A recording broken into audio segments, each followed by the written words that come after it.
നക്സൽ ആക്രമണത്തിൽ കൊല്ലപ്പെട്ട മലയാളി ജവാൻ വിഷ്ണുവിന്റെ വാർത്ത. വിഷ്ണുവിന്റെ മൃതദേഹം ഇന്ന് നാട്ടിലെത്തിക്കും. രാത്രിയോടെ തിരുവനന്തപുരം വിമാനത്താവളത്തിലെത്തിക്കുന്ന മൃതദേഹം പൂർണ്ണ ഔദ്യോഗിക ബഹുമതികളോടെ പാലോട് ഫാം ജംഗ്ഷനിലെ വീട്ടുവളപ്പിൽ സംസ്കരിക്കും. ഛത്തീസ്ഗഡിലെ നക്സൽ കലാപബാധിത പ്രദേശമായ സുക്മയിലുണ്ടായ സ്ഫോടനത്തിലാണ് വിഷ്ണു ഉൾപ്പെടെ 2 പേർ വീരമൃത്യു വരിച്ചത്. റിനു ശ്രീധരന്റെ റിപ്പോർട്ട്.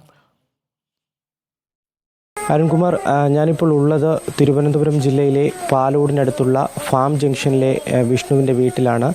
ഇന്നലെ വൈകുന്നേരം 3 മണിയോട് കൂടിയാണ് ഛത്തീസ്ഗഡിലെ സുക്മയിൽ വെച്ച് കുഴിബോംബ് സ്ഫോടനത്തിൽ ജവാനായിട്ടുള്ള CRPF ജവാനായിട്ടുള്ള വിഷ്ണു മരിച്ചത് എന്നുള്ള വിവരം വീട്ടുകാരെ അറിയിക്കുന്നത്.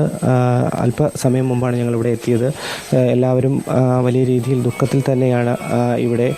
ഇന്ന് ഉച്ചയോടുകൂടി മൃതദേഹം എത്തിക്കാം എന്നുള്ളതാണ് അറിഞ്ഞിരുന്നെങ്കിൽ അത് അല്പക്കൂടി വൈകും എന്നുള്ളതാണ് ഇപ്പോൾ ഏറ്റവും അവസാനമായി വീട്ടുകാരെ അറിയിച്ചിട്ടുള്ളത്. തിരുവനന്തപുരം വിമാനത്താവളത്തിലെത്തുന്ന മൃതദേഹം ഔദ്യോഗിക ബഹുമതികളോടുകൂടി തന്നെ സ്വീകരിച്ച് സംസ്ഥാന സർക്കാരിൻ്റെ ഉൾപ്പെടെ സാന്നിധ്യമുണ്ടാകും. അതിനുശേഷം ഈ ചെറ്റച്ചലിലെ വിഷ്ണുവിൻ്റെ വീട്ടിലേക്ക്, ഫാം ഹൗസിലെ വീട്ടിലേക്ക് എത്തിക്കും. ഇവിടുത്തെ പൊതുദർശനത്തിന് ശേഷമായിരിക്കും മറ്റ് സംസ്കാര ചടങ്ങുകൾ ഉൾപ്പെടെ നടക്കുക. എന്തായാലും അദ്ദേഹത്തിൻ്റെ സ്കൂളുകളിലടക്കം പൊതുദർശനത്തിന് വെക്കുമോ ഇല്ല എന്നടക്കമുള്ള കാര്യങ്ങൾ നിലവിലിപ്പോൾ തീരുമാനിച്ചിട്ടില്ല. അദ്ദേഹത്തിൻ്റെ സഹോദരൻ കൂടി നമ്മളോടൊപ്പം ചേരുന്നുണ്ട്.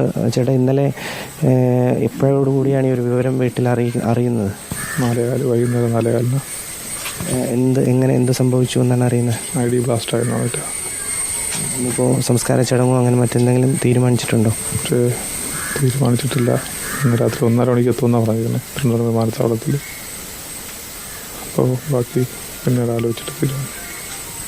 ഓക്കെ, നമുക്ക് അതായത് ഉച്ചയോടുകൂടി എത്തുമെന്ന് അറിയിച്ചിരുന്നെങ്കിൽ ഇപ്പോൾ ഏറ്റവും അവസാനമായി കുറച്ചുകൂടി വൈകും, രാത്രി 1:30 മാത്രമേ എത്തിക്കാൻ കഴിയൂ എന്നുള്ളതാണ് അറിയിച്ചിട്ടുള്ളത്, കേന്ദ്രത്തിൽ നിന്ന് അറിയിച്ചിട്ടുള്ളത് എന്നാണ് പറയുന്നത്. എന്തായാലും വിഷ്ണുവിൻ്റെ ബന്ധുക്കളും അപ്പം സുഹൃത്തുക്കളും എല്ലാവരും വീട്ടിലുണ്ട്.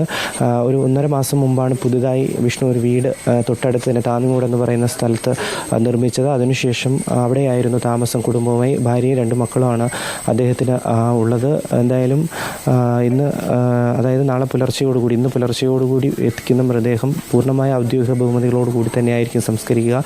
മറ്റ് സ്കൂളുകളിലടക്കം പൊതുദർശനത്തിന് വെക്കുമോ എന്നുള്ള കാര്യങ്ങളൊന്നും നിലവിലിപ്പോൾ തീരുമാനിച്ചിട്ടില്ല. ആരും ഓക്കെ, താങ്ക് യു റിനു. വേദനിപ്പിക്കുന്ന വാർത്തയാണ് പാലോടിൽ നിന്നും എത്തുന്നത്.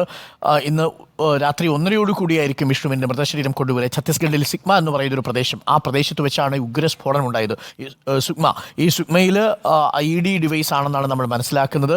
അത് മാവോയിസ്റ്റ് ബാധിത പ്രദേശമാണ്. അവിടെ CRPF ജവാന്മാർ നിരന്തരം സഞ്ചരിക്കുമ്പോൾ അവർക്കെതിരെ ആക്രമണം ഉണ്ടാവുന്നു. ആ ആക്രമണത്തിലാണ് നമ്മളുടെ ഒരു സഹോദരന് വിഷ്ണു ഉൾപ്പെടെ 2 സൈനികർക്ക് ജീവൻ നഷ്ടപ്പെട്ടിരിക്കുന്നത്. വേദനിപ്പിക്കുന്ന വാർത്തയാണ്. ഇന്ന് അർദ്ധരാത്രിയോടുകൂടി മൃതദേഹം തിരുവനന്തപുരത്ത് എത്തിക്കും. കുഞ്ഞുങ്ങൾ 2 പേരുണ്ട്, ഭാര്യയുണ്ട്. ഒരു പുതിയ വീട് വെച്ചിട്ട് സ്വപ്നങ്ങളുമായി നമ്മൾ കുവൈറ്റിലെ കാര്യം പറഞ്ഞതുപോലെ അദ്ദേഹം വണ്ടി കയറി പോയതാണ്. തിരിച്ചെത്തുന്നത് ചേതനയേറ്റ ശരീരവുമായാണ്. വളരെ ആ കുടുംബത്തിൻ്റെയും ഒപ്പം തന്നെ ആ നാടിൻ്റെയും ഒക്കെ ദുഃഖത്തിൽ നമ്മളും പങ്കുചേരുന്നു.